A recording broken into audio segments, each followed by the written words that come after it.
Bismillahirrahmanirrahim. Assalamualaikum warahmatullahi wabarakatuh. Alhamdulillahilladzi an'ama 'alaina bi ni'matil iman wal islam wassalatu wassalamu ala sayyidil anam wa ala alihi wa ashabihi kiram. Subhanaka la ilma lana illa ma 'allamtana innaka antal alimul hakim wa tub 'alaina innaka antat tawwabur rahim. Allahumma hab lana qawlan shadiqan wa 'amalan shalihan wa farajan ajila ya arhamar rahimin. Jamaah salat Isya dan tarawih Masjid Mu'minah yang dirahmati oleh Allah. Syukur alhamdulillah, marilah senantiasa kita panjatkan kehadirat Allah Subhanahu wa taala atas limpahan rahmat, taufik serta hidayahnya, jika nikmat kesehatan dan kesempatan sehingga kita bisa melaksanakan ibadah puasa sampai dengan hari ini, sholat tarawih sampai dengan malam hari ini. Harapan kita semoga puasa kita, tarawih kita serta ibadah-ibadah yang lainnya akan diterima oleh Allah Subhanahu wa taala. Amin amin ya mujibas sa'ilin. Jamaah sekalian yang dirahmati Allah, pada ceramah Ramadan malam hari ini kita akan membicarakan tentang 3 macam kezaliman. Kezaliman secara bahasa didefinisikan dengan wad'u syai'i fi ghairi mahallihi, meletakkan sesuatu bukan pada tempatnya. Ketika orang menaruh peci di kaki, menaruh sandal di atas kepala, itu namanya zalim, karena dia tidak menempatkan sesuatu pada tempatnya. Dan kezaliman ini telah diharamkan oleh Allah Subhanahu wa taala. Allah tegaskan dalam salah satu hadis qudsinya. Allah menyatakan, ya ibadi inni haramtu dzulma ala nafsi wa ja'altuhu bainakum muharraman fala tadzalamu. Kata Allah, wahai hamba-hambaku, sesungguhnya aku telah mengharamkan kezaliman atas diriku dan aku menjadikannya haram di antara kalian, maka janganlah kalian saling menzalimi. Terkait dengan masalah kezaliman ini, ada 3 macam kezaliman. Kezaliman yang pertama adalah kepada Allah Subhanahu wa taala. Di antara contoh kezaliman kepada Allah yang pertama adalah syirik atau menyekutukan Allah Subhanahu wa taala. Sebagaimana firman Allah Subhanahu wa taala dalam surah Luqman ayat 13, di mana Allah mengisahkan tentang wasiat atau pesan yang disampaikan oleh Luqmanul Hakim kepada putranya. Ya bunayya la tusyrik billah innasyirka la dzulmun 'adzim. Wahai putraku, janganlah kamu menyekutukan Allah. Sesungguhnya syirik itu adalah kezaliman yang besar. Mengapa syirik dikatakan sebagai kezaliman yang besar? Karena ketika orang melakukan kesyirikan, berarti dia menjadikan makhluk yang seharusnya menyembah malah disembah. Maka inilah bentuk kezaliman yang ada pada syirik atau menyekutukan Allah Subhanahu wa taala. Contoh kezaliman yang lain kepada Allah adalah kekufuran. Ini sesuai dengan firman Allah Subhanahu wa taala dalam surah Al-Baqarah ayat 254. Allah menyatakan, wal kafiruna humuz zalimun. Dan orang-orang kafir, mereka adalah orang-orang yang berbuat kezaliman. Itulah bentuk kezaliman yang pertama yaitu kepada Allah Subhanahu wa taala. Bentuk kezaliman yang kedua adalah kepada manusia dengan berbuat jahat atau menyakiti manusia baik dengan ucapan maupun perbuatan. Seorang muslim yang baik, maka pantang baginya untuk menyakiti orang lain baik dengan lidah maupun tangannya. Sebagaimana sabda Rasulullah sallallahu alaihi wasallam, "Al-muslimu man salimal muslimuna min lisanihi wa yadihi." Seorang muslim itu seharusnya yang dia bisa menjadikan muslim yang lainnya selamat dari gangguan lidah dan tangannya. Maka berbuat zalim kepada manusia itu adalah sesuatu yang diharamkan dalam agama dan diancam oleh Allah dengan azabun alim, dengan mendapatkan siksaan yang pedih.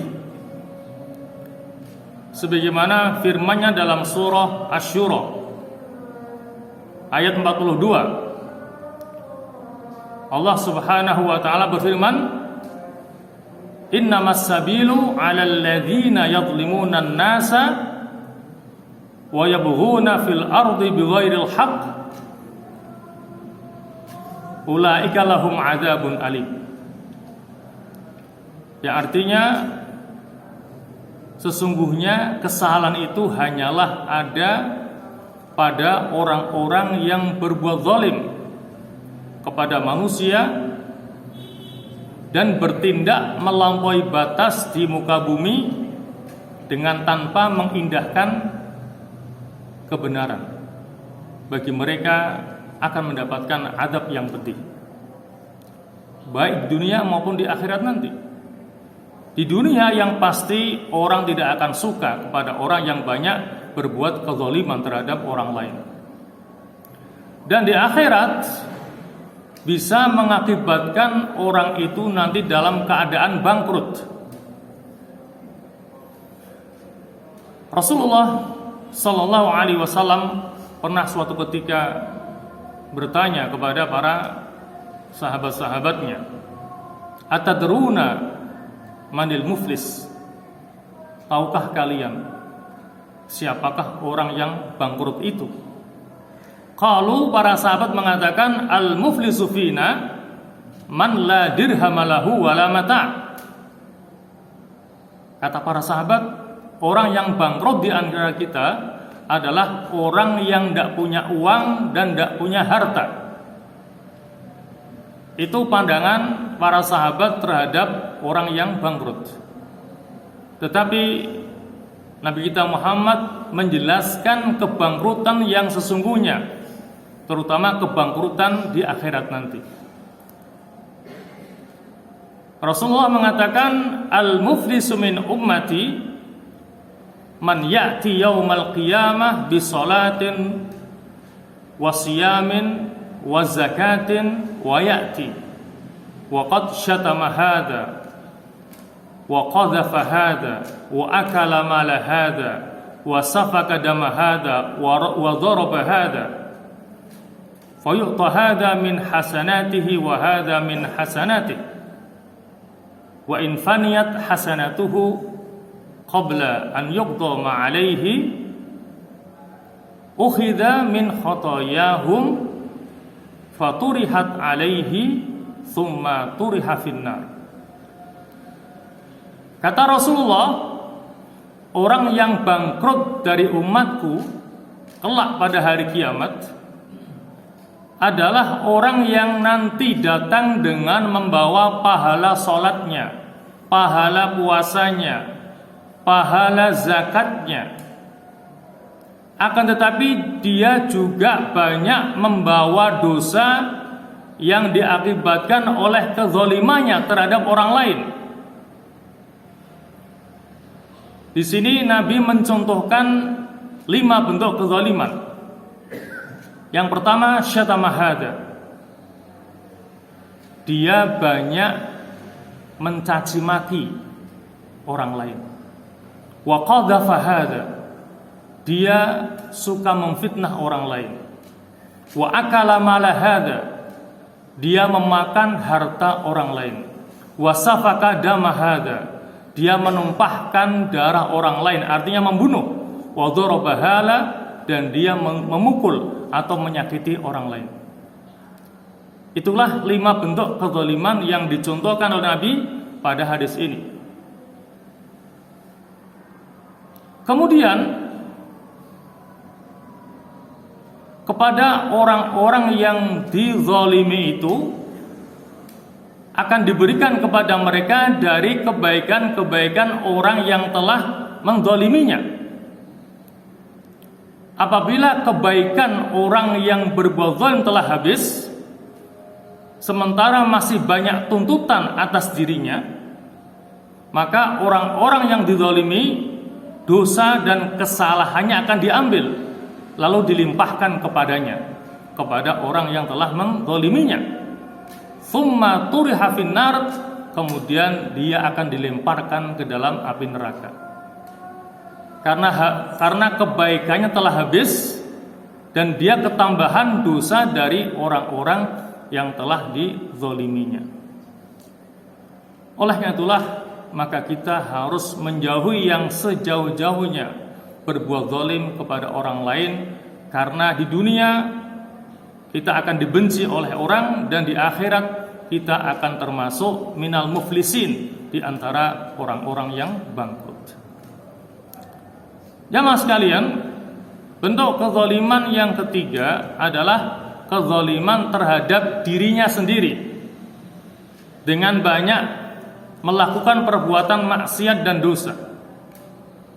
Ketika orang banyak berbuat maksiat dan dosa, sesungguhnya dia telah menganiaya dirinya sendiri. Dalam surah Fatir ayat 32, Allah Subhanahu wa taala berfirman, "Tsumma awrathnal kitaba alladziina astafaina min 'ibadina, faminhum zalimun li nafsihi, wa minhum muqtasid, wa minhum sabiqun bil khairati biidznillah, dzalika huwal fadlul kabir." Kemudian kami wariskan Alkitab, yaitu Al-Quran, kepada yang kami pilih di antara hamba-hamba kami. Di antara mereka zalimul nafsi, ada orang-orang yang suka menganiaya diri mereka sendiri. Wa minhum muqtasid, dan di antara mereka ada yang pertengahan. Wa minhum sabiqun bil khairati biidznillah, dan di antara mereka ada yang bersegera melakukan kebaikan-kebaikan dengan izin Allah Subhanahu wa taala. Yang demikian itu adalah karunia yang besar. Nah, golongan yang menganiaya diri mereka sendiri adalah golongan orang-orang yang banyak melakukan perbuatan maksiat dan dosa.